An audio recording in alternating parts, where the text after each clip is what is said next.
പിക്ക് ഒരു സൈഡ് പിക്ക് ആയിരുന്നു. എനിക്ക് ഷെയ്ൻ നിഗത്തിന്റെ പോലെ തോന്നിയിട്ട് ഞാൻ ചുമ്മാ കാരണം ലുക്ക് ഉണ്ടല്ലോ ഷെയ്ൻ നിഗം കണ്ടിട്ടാണ് അവർ കാണണ്ട. നിങ്ങള് വീഡിയോയിൽ എങ്ങനെയാണോ അത് തന്നെയാണ് ഭയങ്കര അങ്ങോട്ടും ഇങ്ങോട്ടും ട്രോൾ ചെയ്തിട്ടും പറഞ്ഞിട്ടും. നിങ്ങളുടെ റീൽ വേഴ്സസ് റിയൽ എടുക്കുകയാണെങ്കിൽ അത് ഏകദേശം സെയിമാണ്. ആൾക്കാരൊക്കെ പറഞ്ഞ ഓളെ കണ്ടിട്ട് ഓളൊക്കെ വെള്ളം വരെ വാങ്ങി കുടിക്കാൻ തോന്നിയിട്ടില്ല, ആർക്കും തോന്നിയൊക്കെ പറഞ്ഞു. ഞാൻ അങ്ങനെ ഒരു പ്രശ്നക്കാരിയല്ല. പിന്നെ അവരാരും പ്രശ്നക്കാരിയാണ് എന്ന് പറഞ്ഞിട്ടില്ലല്ലോ ഒഴിവാക്കുന്നത്.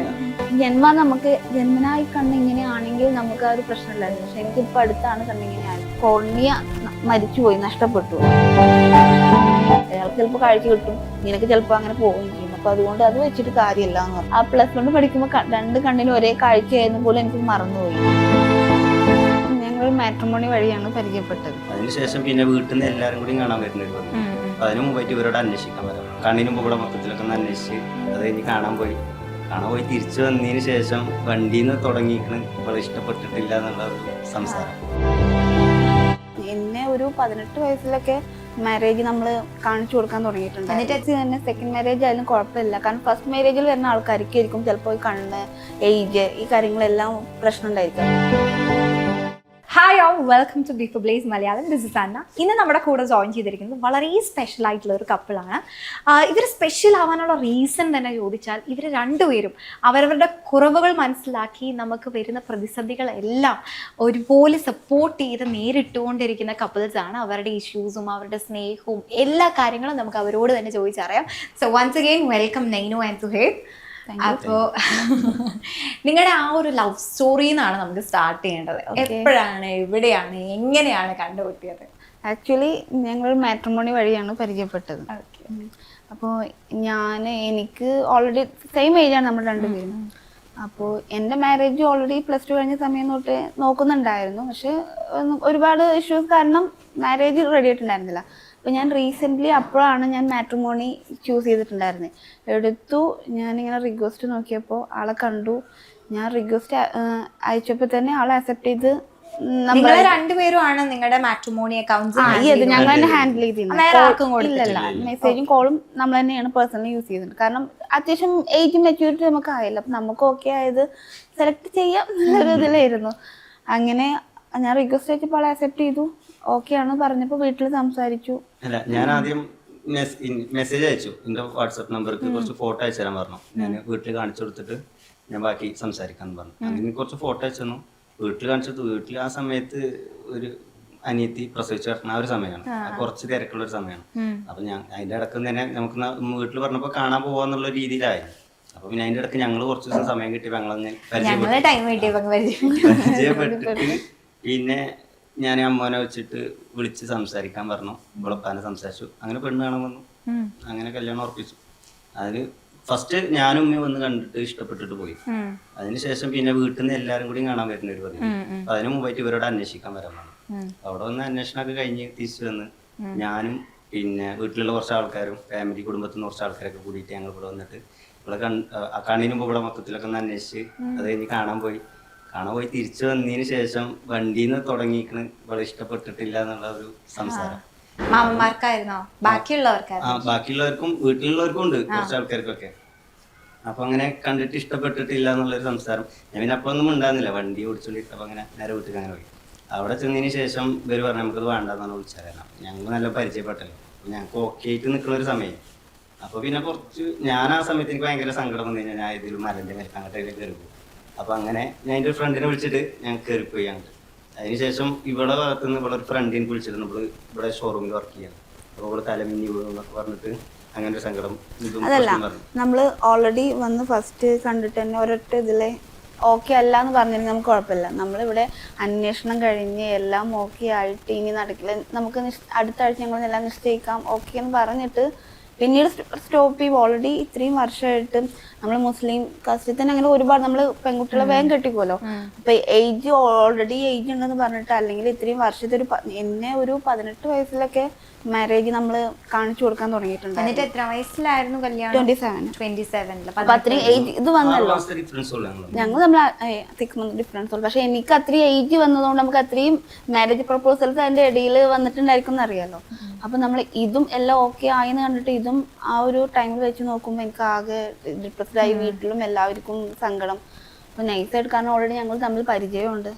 ഞാൻ ഇങ്ങനെ ചോദിച്ചു എന്തുകൊണ്ടാണ് പ്രണയത്തിലായി പോയി.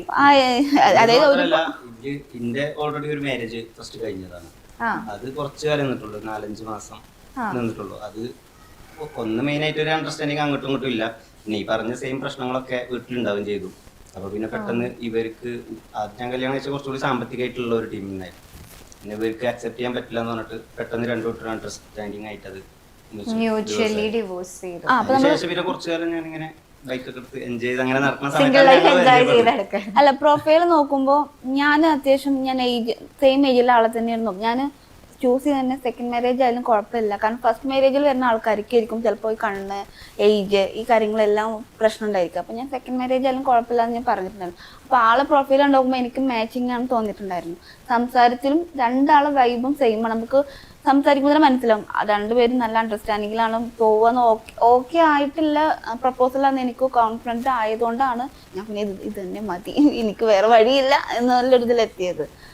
പിന്നെ വീട്ടുകാരെല്ലാരും നെഗറ്റീവ് അടിച്ച് വീട്ടിൽ ചെന്നതിനോട് വേണ്ടാട്ടോ വിളിച്ചു പറയാൻ ഒരു പ്രാവശ്യം വിളിച്ചു പറഞ്ഞു ഞങ്ങൾക്ക് താല്പര്യമില്ല. അതിൽ വന്ന ആൾക്കാരൊക്കെ പറഞ്ഞ ഓളെ കണ്ണ് കണ്ടിട്ട് ഓളൊക്കെ വെള്ളം വരെ വാങ്ങി കുടിക്കാൻ തോന്നിയിട്ടില്ല, അറപ്പ് തോന്നി എന്നൊക്കെ പറഞ്ഞു. ഒരുപാട് അങ്ങനെ 2-3 ദിവസത്തെ ഗ്യാപ്പിന് ശേഷം ഞാൻ എനിക്ക് തന്നെ മതി എന്നുള്ള സ്റ്റാൻഡ് ഞാൻ നിന്നു. എന്റെ അടുത്ത് ഇവളൊന്നും ഉമ്മാനെ വിളിച്ച് സംസാരിച്ചു. ഞാൻ ആളെ ഉമ്മാനെ വിളിച്ച് സംസാരിച്ചു. എനിക്ക് എന്ത് പറഞ്ഞ് കൺവിൻസ് ചെയ്തു ഉമ്മാനെ? ഞാൻ പറഞ്ഞു നല്ല കുട്ടിയായി നിന്നോളാം, പിന്നെ എനിക്ക് ഭയങ്കര ഇഷ്ടമാണ്. പിന്നെ കാരണം എനിക്കറിയാം എന്നെ കുറിച്ച് നമുക്കൊരു ധാരണ ഉണ്ടാവില്ല, ഞാൻ അങ്ങനെ ഒരു പ്രശ്നക്കാരിയല്ല. പിന്നെ എന്നെ അറിയുന്നവർക്കും അറിയാം ഞാൻ അങ്ങനെ പ്രോബ്ലം ഉള്ള ആളല്ല. അതിന് അവരാരും പ്രശ്നക്കാരിയാണ് എന്ന് പറഞ്ഞിട്ടില്ലല്ലോ ഒഴിവാക്കുന്നത്. ഇതൊക്കെ പറഞ്ഞിട്ട് പക്ഷെ നമ്മൾ കൺവിൻസിങ് ആവുന്ന സമയത്ത് നമ്മൾ അതൊക്കെ പറയുമല്ലോ, ഞാനൊന്നും ചെയ്യില്ല, അതെങ്ങനെയും നടത്തി തരണം അങ്ങനെയൊക്കെ കാരണം അപ്പോഴത്തെ സിറ്റുവേഷനിൽ നമ്മളെ മൈൻഡ് വേറെ ആയിരിക്കും. നമുക്കിത് എങ്ങനെയെങ്കിലും നടന്ന് കിട്ടിയാൽ മതി, നമ്മൾ അത്രയും ആഗ്രഹിച്ചു പോയി. പിന്നെ ഒരുപാട് കാരണം ഒരു പരിചയം ഇല്ലാതെ വന്നിട്ട് നമ്മളിപ്പോൾ വേറെ ഒരു പെണ്ണാണ് വന്ന സൈനാണെങ്കിൽ ഏതു ചെക്കൻ എനിക്ക് എന്താ കുഴപ്പമില്ല അങ്ങനെ എത്രയൊന്നും അടുത്ത് പോയിട്ട് നമുക്ക് പെട്ടെന്ന് കിട്ടില്ല എന്ന് പറയുമ്പോൾ ഭയങ്കര സങ്കടമായി. അങ്ങനെ കൺവിൻസ് എങ്ങനെ ആക്കിയത് തന്നെയാണ്. ഞാൻ അവിടുന്ന് സ്ട്രോങ് ആയിട്ട് വന്നു, എനിക്ക് വേറെ നോക്കാം. ഓൾറെഡി ഒന്ന് കഴിഞ്ഞും കൂടി ചെയ്തായതുകൊണ്ട് വീട്ടുകാർക്കും തന്നെ ഒരു ഇതുണ്ടായിരുന്നു പെട്ടെന്ന് എങ്ങനെയും ഒന്ന് റെഡിയാക്കി എടുക്കണം. കാരണം അതിൻ്റെ ഇടയ്ക്ക് അനിയന്റെ മാരേജും കഴിഞ്ഞു. അങ്ങനെ ഞാൻ മാത്രം വീട്ടിലിങ്ങനെ സിംഗിൾ ആയിട്ട് നടക്കുമ്പോൾ വീട്ടുകാർക്ക് അങ്ങനെ ഒരു ഇതുണ്ടായിരുന്നു. അപ്പൊ പിന്നെ തന്നെ ഓനക്ക് അത് ഓക്കെ ആണെന്നുണ്ടെങ്കിൽ നമുക്ക് കെട്ടിക്കാല എന്നുള്ള രീതിക്ക് ഒരു 50-50 ഒരു മനസ്സോടെ സമ്മതിച്ച്. അതിനുശേഷം പിന്നെ അങ്ങനെ നോർമലി കല്യാണമൊക്കെ അങ്ങനെ നടന്നുപോയി. ഫസ്റ്റ് നിൽക്കുക കഴിഞ്ഞു, അത് കഴിഞ്ഞ് പിന്നെ ഞങ്ങൾ ജസ്റ്റ് ഒന്ന് കറങ്ങാനൊക്കെ പോയി. കഴിഞ്ഞ് പിന്നെ കല്യാണം 2-3 മാസത്തെ ഗ്യാപ്പിൽ 2-3 മാസത്തിനുള്ളിൽ കല്യാണം കഴിച്ചു. ഓക്കെ, എന്തായിരുന്നു ആ ഒരു 3 ക്വാളിറ്റീസ് പറയാൻ പറഞ്ഞത്? ഇത് കണ്ടിട്ടാണ് ഞാൻ വീണ് പോയതെന്ന് പറയാൻ പറഞ്ഞു കഴിഞ്ഞാൽ എന്തായിരിക്കും? ഞാൻ പറയുകയാണെങ്കിൽ ഒന്ന് മെയിനായിട്ട് സംസാരം തന്നെയാണ്. ഇതിന്റെ സംസാരം ആ ഒരു വോയിസ് ഭയങ്കര രസമാണ് സംസാരിച്ച് ഇങ്ങനെ ഇരിക്കുമ്പോൾ കേൾക്കാൻ തന്നെ. പിന്നെന്ന് പറഞ്ഞാൽ ഭയങ്കര ഒരു മെച്യൂറായിട്ട് സംസാരിക്കുക, അതാണ് മെയിനായിട്ട്. നല്ലൊരു മെച്യൂരിറ്റി ഫീൽ ചെയ്തു. പിന്നെ അത്യാവശ്യം വിദ്യാഭ്യാസം ഉണ്ട്. ഇപ്പം നമുക്ക് എന്തെങ്കിലും ഒരു ബിസിനസ്സോ കാര്യങ്ങളൊക്കെ ഡെവലപ്പ് ചെയ്ത് കൊണ്ടുവരണമെങ്കിൽ അത് കൈകാര്യം ചെയ്യാനുള്ള ഒരു ഇതുണ്ട്, സപ്പോർട്ടുണ്ട്. അത് കരുതിയിട്ട് പിന്നെ അങ്ങനെ. സുഹൈബിൽ എന്താ ഇഷ്ടപ്പെട്ടെ? സംസാരം തന്നെ. ഞാൻ എന്നെ പുറമേന്ന് കാണുന്നവർക്ക് ആള് ഭയങ്കര സൈലന്റ് ആയിട്ടുള്ള ആളെ തോന്നിയത്, പക്ഷെ ഞാൻ നന്നായിട്ട് സംസാരിക്കുന്നത്. അതായത് നമുക്ക് അത്രയും പേഴ്സണലി അറിയുന്നവരുത്ത്. അപ്പൊ നമ്മള് സംസാരിച്ചും പ്രൊഫൈൽ ജസ്റ്റ് കണ്ട സമയത്ത് ഞാൻ അട്രാക്ട് ചെയ്ത് എന്താ വെച്ചാൽ ഞാൻ ഇപ്പോഴും അത് പറയും, അതൊരു പ്രൊഫൈല് പിക്ക് ഒരു സൈഡ് പിക്ക് ആയിരുന്നു. എനിക്ക് ഷെയ്ൻ നിഗത്തിന്റെ പോലെ തോന്നിയിട്ട് ഞാൻ ചുമ്മാ കാരണം ലുക്ക് ഉണ്ടല്ലോ അവർ കാണണ്ട, അതല്ല സൈഡ് പിക്ക് ആയപ്പോ എനിക്ക് ശരിക്കും അങ്ങനെ വന്നു. പിന്നെ ആള് കാണാൻ എന്നെ സമയത്ത് കുറച്ച് ഹെയറും കുറച്ച് താടി കൂടുതലുണ്ടായിരുന്നു,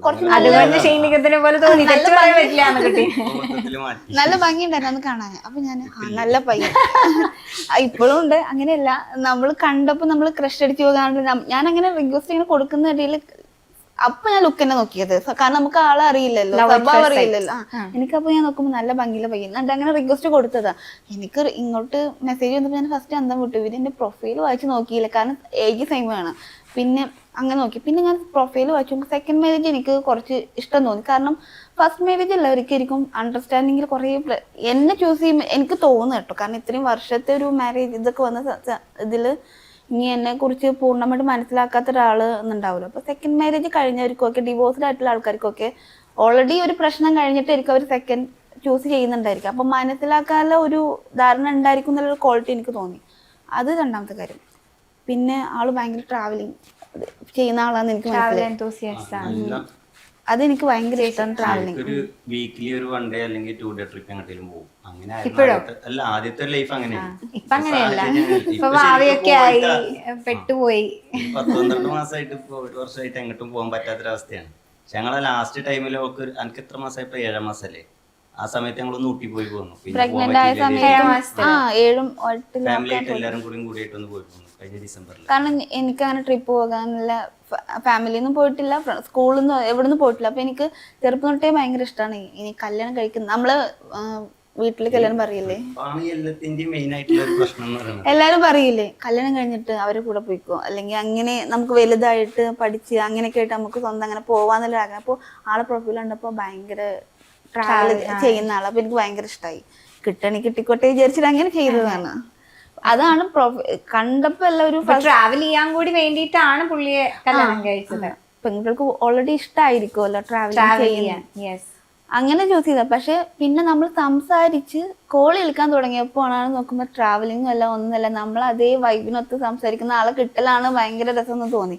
കാരണം ഞങ്ങൾ ഇപ്പോൾ നമ്മൾ വീഡിയോസ് എടുക്കുന്ന സമയത്ത് എല്ലാവരും ചോദിക്കും ഇവര് ശരിക്കും റിയൽ ആയിട്ട് ഇങ്ങനെ ആയിരിക്കില്ല, വീഡിയോക്ക് വേണ്ടി ചെയ്യുന്നതായിരിക്കും വിചാരിക്കും. അത് ഒട്ടുമിക്ക കേസുകൾ അങ്ങനെ വരുന്നോണ്ടാണ് ആൾക്കാർക്ക് അങ്ങനെ. പക്ഷെ എനിക്ക് ഇപ്പോഴും പറഞ്ഞു ഞങ്ങള് വീഡിയോയിൽ എങ്ങനെയാണോ അത് ഭയങ്കര അങ്ങോട്ടും ഇങ്ങോട്ടും ട്രോളിയിട്ടും പറഞ്ഞിട്ടും. നിങ്ങളുടെ റീൽ വേഴ്സസ് റിയൽ എടുക്കുകയാണെങ്കിൽ അത് ഏകദേശം സെയിമാണ്.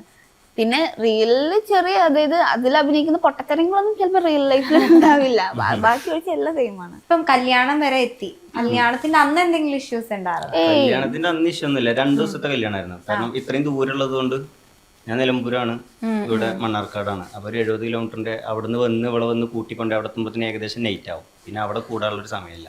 അപ്പൊ പിറ്റേന്ന് അവിടെ എന്നുള്ള രീതിയിലാണ് ഞങ്ങൾ ചെയ്തത്. ഇവിടുന്ന് എല്ലാവരും അങ്ങോട്ട് വരും ചെയ്യാലോ എന്ന് എഴുതിയിട്ട് അങ്ങനെ പിറ്റേന്നത്തെ 2 ദിവസത്തെ പരിപാടി. അതും കഴിഞ്ഞ് 3ാമത്തെ ദിവസം ചെറിയൊരു ഇഷ്യൂ ഉണ്ടായിരുന്നു വീട്ടില്. ആദ്യത്തെ ദിവസം വീട്ടിലെ ആദ്യത്തെ ദിവസം അതിന്റെ പിറ്റേന്നാണത് നമ്മൾ കക്കടംപൊയിൽ പോയത്. 3ാമത്തെ ദിവസം തന്നെയാണ് അത്. ഞങ്ങൾ ശരിക്കും പറഞ്ഞു കഴിഞ്ഞാൽ എനിക്കധികം ഞാൻ നിൽക്കഴിഞ്ഞപ്പോൾ ഞാൻ ഒരു സർപ്രൈസ് കൊടുത്തു. അതായത് വീട്ടിലിവിടെ ചെറിയ ഫംഗ്ഷൻ ഉണ്ടായിരുന്നു. ആ സമയത്ത് അവിടുന്ന് ഞാൻ ഇവിടെയും കൊണ്ട് ഇവിടെ വന്നിട്ട് പിക്ക് ചെയ്താണ്ട് പോയി. അവിടെ പോയിട്ട് ഫുഡൊക്കെ കഴിച്ച് കഴിഞ്ഞിട്ട് ഞാൻ പെട്ടെന്ന് അർജന്റ് കിട്ടിയ പിന്നെ ചുള വീട്ടിൽ കൊണ്ടുവയ്ക്കാനല്ലേ എന്തെത്ര അർജന്റ് കഴിച്ച് ഞാൻ പറഞ്ഞില്ല. നമുക്കൊരു സർപ്രൈസ് കൊടുക്കാൻ വേണ്ടിയിട്ട് ഞങ്ങൾ നേരെ പോയി. ചുരം കയറിയപ്പോഴാണ് നമ്മളോട് പറഞ്ഞത് നമ്മൾ ഊട്ടിക്ക് പോകണത്. കാരണം ഞങ്ങൾ ഫസ്റ്റ് അങ്ങനെ ഒരു പോക്ക് നിൽക്കുക കഴിഞ്ഞപ്പം ജസ്റ്റ് ഊട്ടിക്ക് പോയി. അപ്പോൾ ഇവളും തന്നെ പെട്ടെന്ന് പ്രഡിക്റ്റ് ചെയ്തിട്ടില്ലല്ലോ ഇങ്ങനെ സംഭവം. ഞങ്ങൾ ഊട്ടിക്ക് പോകും വീട്ടിൽ പോകുന്നില്ലേ, നമ്മൾ ഇങ്ങോട്ട് വന്ന വഴിയല്ലല്ലോ ഇത്. പോകുമ്പോൾ കുറേ മരങ്ങളോ ചുരമൊക്കെ കയറല്ലേ, അപ്പം വ്യത്യാസമുണ്ട്. അപ്പം ഇങ്ങനെയും പോകാം നമുക്ക് വീട്ടിൽ എന്ന് പറഞ്ഞിട്ട് അങ്ങനെ പറ്റിച്ച് കുറച്ച് ദൂരം അങ്ങനെ പോയതിനു ശേഷം അവൻ ഉമ്മാക്ക് വിളിച്ചാലുള്ള നേരം ഒരു ചിലപ്പം വിചാരിക്കുമല്ലോ എന്താ ഇത്രയും നേരമായിട്ടും വരാത്തത്. അപ്പം ഞങ്ങളിന്ന് വരൂല, ഞങ്ങൾ ചിലപ്പോൾ നാളെ വരൂല, ഞങ്ങൾ ഊട്ടിക്ക് പോകണമെന്ന് പറഞ്ഞതാണ്. ഇങ്ങോട്ടും പോയിട്ടില്ല എന്ന് പറഞ്ഞ ലൈഫിൽ. അപ്പോൾ പിന്നെ തന്നെ പോകാമല്ലോ എന്ന് കരുതിയിട്ട് അങ്ങനെ പോയി.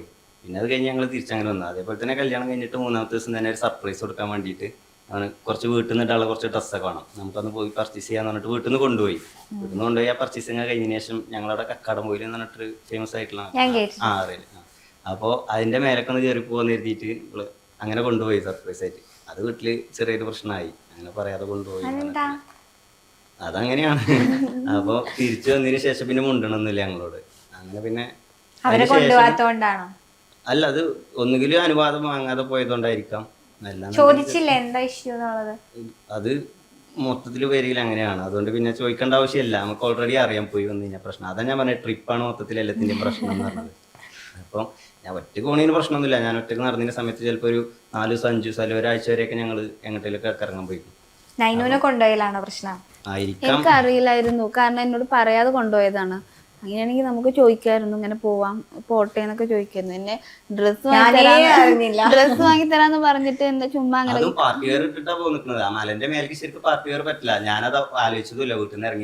ആ മലയൊക്കെ നമ്മള് ഒരു 1.5 hour എടുക്കും കേറാനും. ഞാൻ നമ്മൾ അറിയാതെ കൊണ്ടുപോയതാണ്. ഒന്ന് കാണിച്ചു കൊടുക്കാലോന്ന് എഴുതിയിട്ട് അങ്ങനെ കൊണ്ടുപോയി. അത് കഴിഞ്ഞ് വീട്ടിൽ വന്നപ്പം ഇവിടെ വീട്ടില് 2-3 ദിവസം കഴിയുമ്പോൾ സൽക്കാരം ഇങ്ങോട്ട് വിളിച്ചിട്ടുണ്ട്, എല്ലാരും കൂടി വിളിച്ചിട്ടുണ്ടായിരുന്നു. അപ്പൊ അങ്ങനെ ഒരു പരിപാടി ഉണ്ട്. അപ്പം ആ പരിപാടിക്ക് വരാൻ പറ്റില്ല എന്നുള്ള ചെറിയൊരു ഇഷ്യൂ അങ്ങനെ ഉണ്ടായി.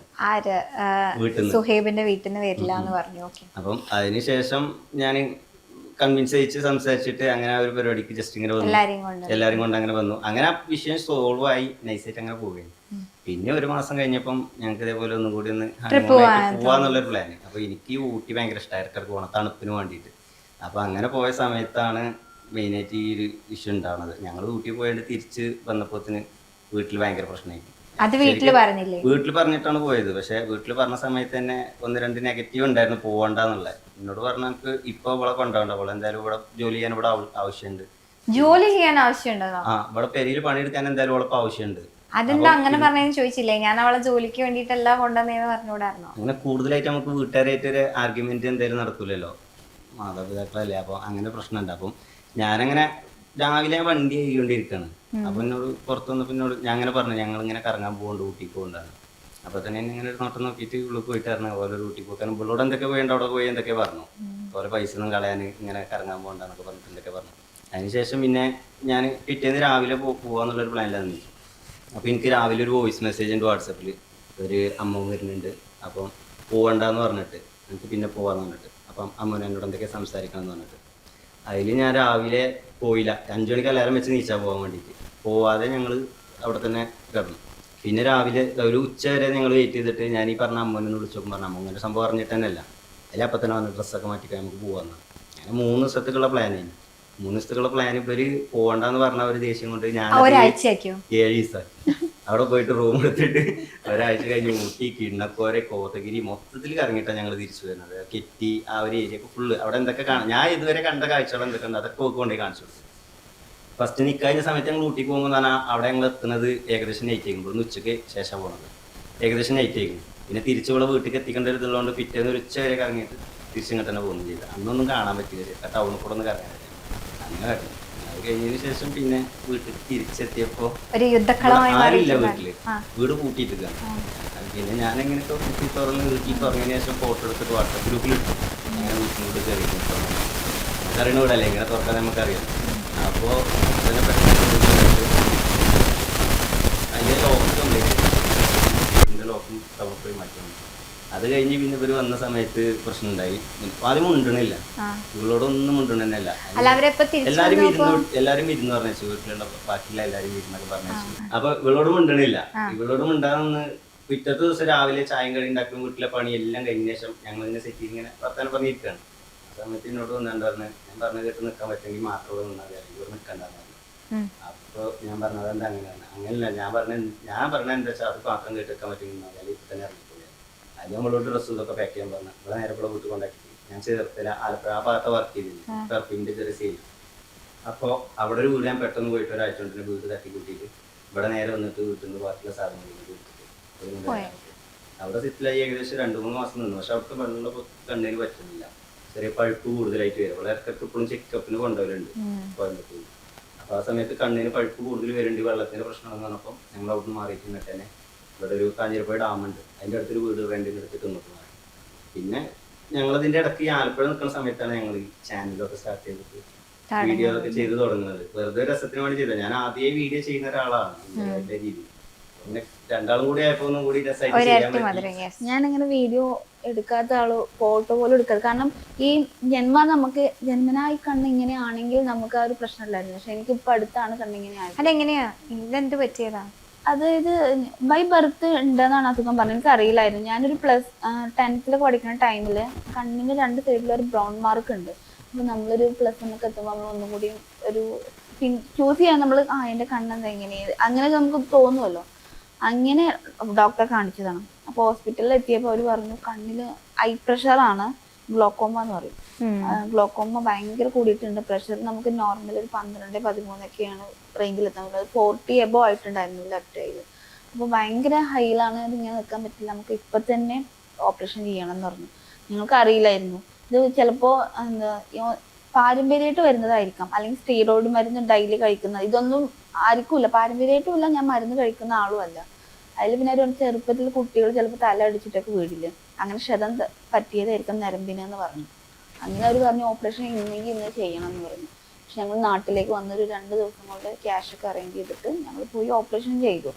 ഓപ്പറേഷൻ ചെയ്തിട്ട് നമ്മൾ വീട്ടിലേക്ക് വന്നിട്ട് സ്റ്റിച്ചൊക്കെ റെഡി ആവാൻ വേണ്ടി 2ാമതൊന്ന് പോയി സ്റ്റിച്ച് എടുക്കാൻ വേണ്ടിയിട്ട്. അപ്പോൾ ചെയ്ത ഓപ്പറേഷൻ പിന്നെയും ബ്ലോക്കായി പോയി. അതിലാണ് ആകെ കണ്ണിൻ്റെ രൂപം മാറാൻ തുടങ്ങി. പക്ഷേ ഇപ്പോഴും 2 കണ്ണും ഒരേപോലെ തന്നെ ആയിരുന്നു. പിന്നെ ഒരു ഡോക്ടർ പറഞ്ഞിട്ടുണ്ടായിരുന്നു മാരേജ് ഒന്നും ഇപ്പൊ അങ്ങനെ നോക്കണ്ട, കാരണം ഈ ഡ്രോപ്സ് ഒഴിച്ചുകൊണ്ടിരിക്കുകയല്ലേ, അതൊക്കെ കണ്ടിന്യൂ ചെയ്തിട്ട് ഞാൻ അതൊരു മാരേജ് കഴിക്കുമ്പോൾ ചിലപ്പോൾ നമ്മൾ പറയേണ്ടി വരും ഡ്രോപ്സ് ഒഴിക്കുന്നുണ്ട് അങ്ങനെയൊക്കെ പറയേണ്ടി വരില്ല. അപ്പോൾ കുറച്ച് കഴിഞ്ഞിട്ട് അവൾ ജോലിയൊക്കെ ആയി അങ്ങനെ പഠിച്ച് ജോലിയൊക്കെ ആവട്ടെ, ഗ്യാപ്പ് എടുത്തിട്ട് മാരേജ് ചെയ്താൽ മതി പറഞ്ഞിട്ടുണ്ടായിരുന്നു. അങ്ങനെ ഡിഗ്രി ഒക്കെ കഴിഞ്ഞ സമയത്ത് ഡോക്ടർ ഇങ്ങോട്ട് പറഞ്ഞു, ഒരു 20 ഒക്കെ ആയ സമയത്ത് ഇനി മാരേജ് ഒക്കെ നോക്കിക്കോ കുഴപ്പമില്ല, എന്താ ഡ്രോപ്സ് നമുക്ക് ഒരു ഡ്രോപ്സ് സ്റ്റോപ്പ് ചെയ്തിട്ട് അതിന് പകരം കണ്ണിൽ ട്യൂബ് ഇടണം എന്ന് പറഞ്ഞു.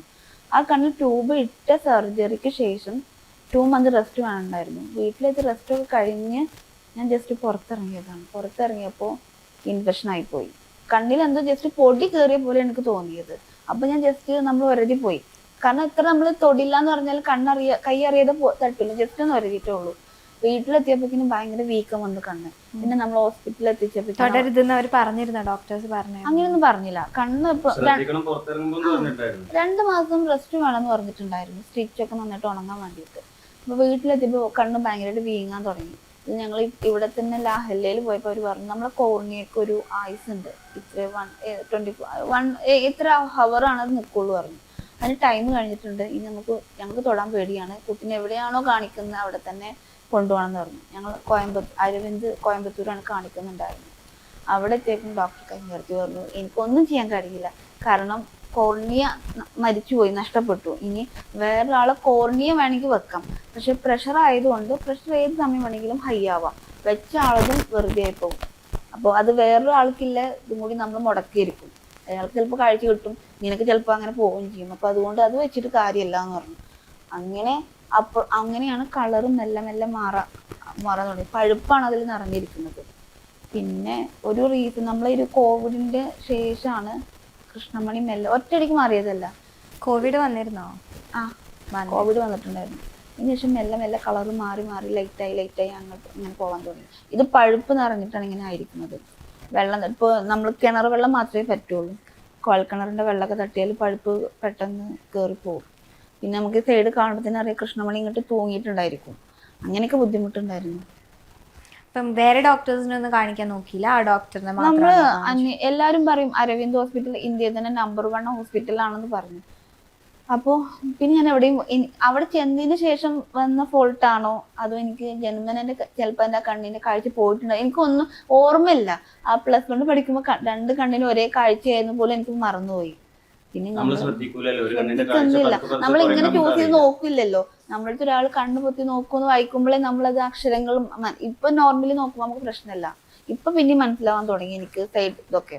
അന്ന് എനിക്ക് അതിനെ അറിയുന്നില്ല. പക്ഷെ ഡോക്ടർ പറഞ്ഞത് ജന്മനാ ഉള്ളതാണ്. ഡോക്ടർ അസുഖം ജന്മനാന്ന് പറഞ്ഞു, കാഴ്ച മെല്ലെ മെല്ലെ പോവാൻ തുടങ്ങിയിട്ടുണ്ടെന്ന് ഡോക്ടർ പറഞ്ഞത്. പക്ഷെ എനിക്ക് ഇപ്പൊ അതിനെ കുറിച്ച് വ്യക്തതയില്ല, അവിടെ പോയതിനു ശേഷം പറ്റിയ ഫോൾട്ടാണോ അതോ എന്റെ ജന്മനാ കാഴ്ച പോയിക്കൊണ്ടിരുന്ന അവരത് ക്ലിയർ ചെയ്ത് തന്നതാണോ എന്ന് എനിക്കിപ്പോഴും കൺഫ്യൂഷനാണ്. ഞാൻ പിന്നെ വേറെ എവിടെയും പോവാൻ നിന്നില്ല, ഇല്ല പോലെ അങ്ങനെ പോട്ടെ.